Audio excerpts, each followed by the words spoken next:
सहारा प्रणाम।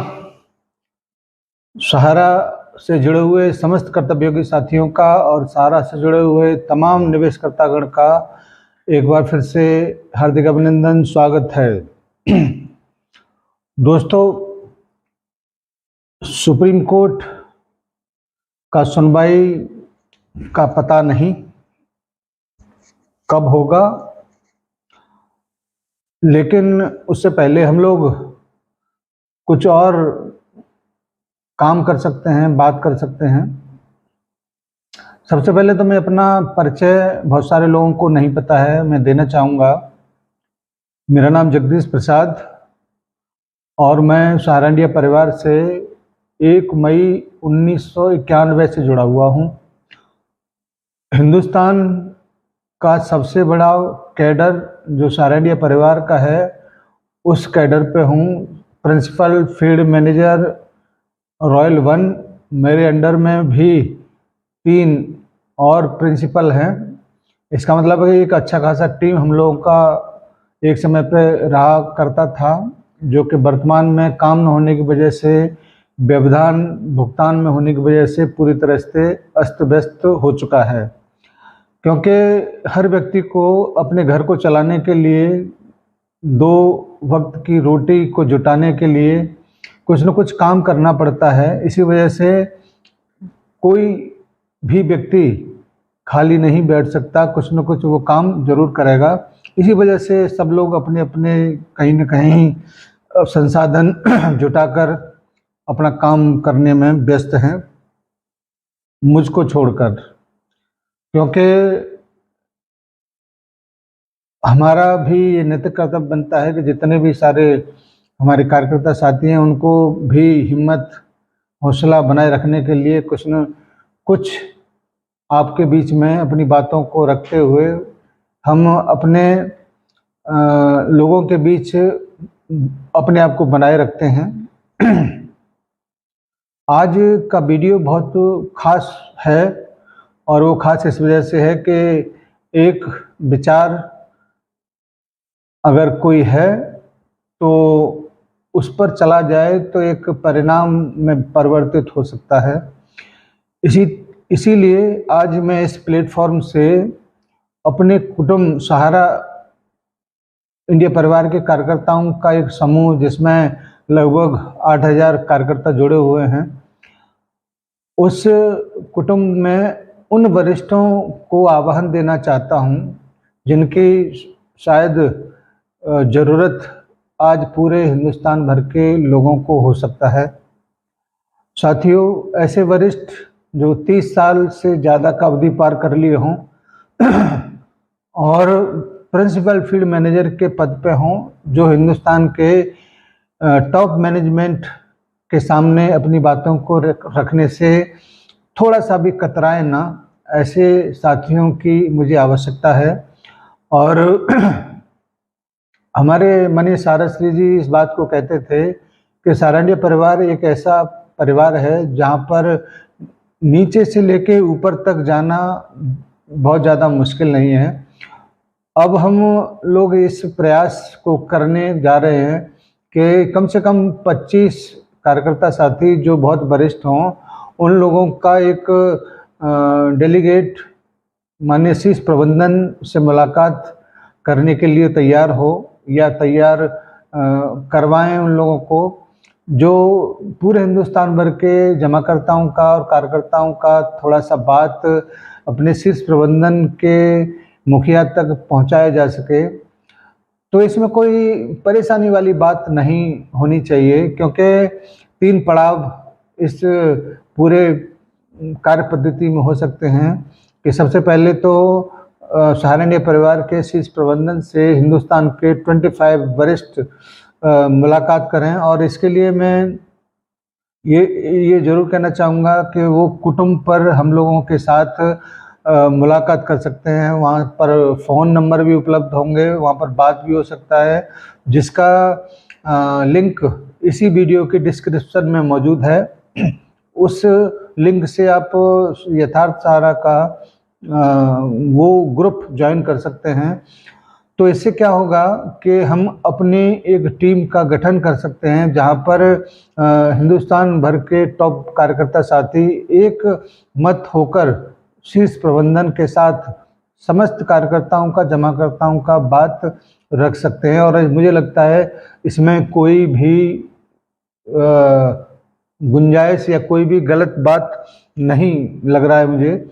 और क्योंकि हर जगह पे शांति है, कोई सहारा के कार्यकर्ताओं का या सहारा के डिपोजिटरों का एक शब्द भी नहीं बोल रहा है, तो आखिर हम लोग जा कहाँ रहे हैं।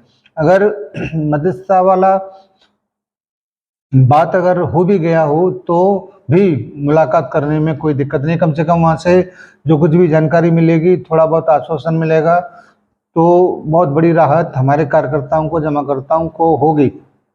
कुछ और प्लानिंग भी 25 कम से कम लोगों का एक डेलीगेट कर सकता है कि वो माननीय प्रधानमंत्री महोदय जी से भी मुलाकात कर सकता है, माननीय राष्ट्रपति महोदय से भी मुलाकात कर सकता है। क्योंकि बहुत सारे लोग ये कहेंगे कि कहने में और करने में बहुत ज़मीन आसमान का अंतर है। किसी से हम लोग चंदा के नाम पर एक पैसा नहीं लेने जा रहे हैं, और सब व्यक्ति जितने भी लोग जुड़ेंगे स्वयं अपने खर्चे पर, स्वयं ही सारी व्यवस्थाओं को करते हुए ही इन सारे मामलों को करने के लिए जो एग्री हों, जो किसी दूसरे के दर्द को महसूस करते हों, जो इन समस्याओं को निपटाने के लिए कुछ छोटा मोटा कदम रखने का भी हौसला रखते हों, वो ज़रूर इस मामले को लेकर थोड़ा सा आगे कदम बढ़ाएंगे। मुझे पता है कि वर्तमान में रोजगार न होने की वजह से हर एक व्यक्ति, चाहे वो सीनियर हो या जूनियर हो, बहुत ज़्यादा आर्थिक तंगी से गुजर रहा है। लेकिन कुछ काम करने पड़ते हैं या कुछ कदम उठाने पड़ते हैं जिसमें ऐसे बहुत सारे कार्यकर्ताओं का जीवन जुड़ा हुआ हो, ऐसे बहुत सारे डिपोजिटर का जीवन जुड़ा हुआ हो। उस काम को करने में अगर हमको कुछ करना भी पड़े तो कोताही नहीं बरतनी चाहिए। साथियों, क्या इसका परिणाम होगा ये तो मैं नहीं जानता, लेकिन कोशिश ज़रूर करना चाहिए। कोशिश अगर करेंगे तो निश्चित रूप से कुछ हमको हासिल ज़रूर होगा। एक बात मैं ज़रूर स्पष्ट कर देना चाहता हूँ, मैं पूरी तरह से समर्पित हूँ सहारनडीह परिवार के लिए और पूरी निष्ठा, आस्था रखता हूँ उसके शीर्ष मैनेजमेंट पर, और कभी भी किसी भी हालत में उससे अलग नहीं जाया जा सकता। हम केवल एक सद्भावना पूर्ण तरीके से अपने कार्यकर्ताओं के लिए, अपने जमाकर्ताओं के लिए कुछ ऐसी चीज़ें, कुछ ऐसी जानकारियाँ ज़रूर प्राप्त करना चाहते हैं। और वो होगा तभी जब हिंदुस्तान भर के टॉप सीनियर्स, टॉप साथीगण हमारा एक जुटेंगे एक जगह पर, तभी हो सकता है। बहुत सारे लोगों का नंबर, मेरा नंबर है, चाहो तो मुझसे बात कर सकते हैं। और बहुत सारे साथी हमारे ऐसे भी हैं जिनके नंबर नहीं है, वो किसी भी बड़े सीनियर से अगर बात करेंगे तो मेरा नंबर उनके पास ज़रूर मिलेगा। हो सकता है कि बात बहुत मुश्किल से हो, लेकिन आप अगर मैसेज छोड़ेंगे तब भी बात हो जाएगी। साथ ही साथ चाहे वो राष्ट्रपति महोदय से मुलाकात की बात हो तो यहाँ पर भी लोग हंसेंगे कि पता नहीं क्या बात कर रहे हैं, वहाँ पर मुलाकात किसी हालत में नहीं हो सकती। ऐसा नहीं है, मुलाकात हो सकता है, उसका एक सिस्टम है जो सचिवालय के माध्यम से होता हुआ जाता है। साथ ही साथ वहाँ पर जो भी इन्फॉर्मेशन हमको देना है उसके लिए भी व्यवस्था है। और माननीय प्रधानमंत्री महोदय जी से भी अगर एक स्वच्छ और स्वस्थ डेलीगेट अगर उपस्थित होगा तो वहाँ पर भी मुलाकात हो सकता है। तो करने पर आ जाए आदमी तो क्या नहीं हो सकता, और करना ही नहीं चाहते तो कुछ नहीं हो सकता। आज मैं फिर से स्पष्ट कर देना चाहता हूँ कि सहारनडीह परिवार के ऊपर पूरा आस्था, निष्ठा है। किसी भी हालत में उसके डिसिप्लिन को तोड़ने का कोई इरादा नहीं है। साथ ही साथ हम माननीय सुप्रीम कोर्ट के ऊपर भी पूर्ण आस्था और विश्वास रखते हैं, और अपने देश के, हिंदुस्तान के कानून का भी हम पूर्ण सम्मान करते हैं।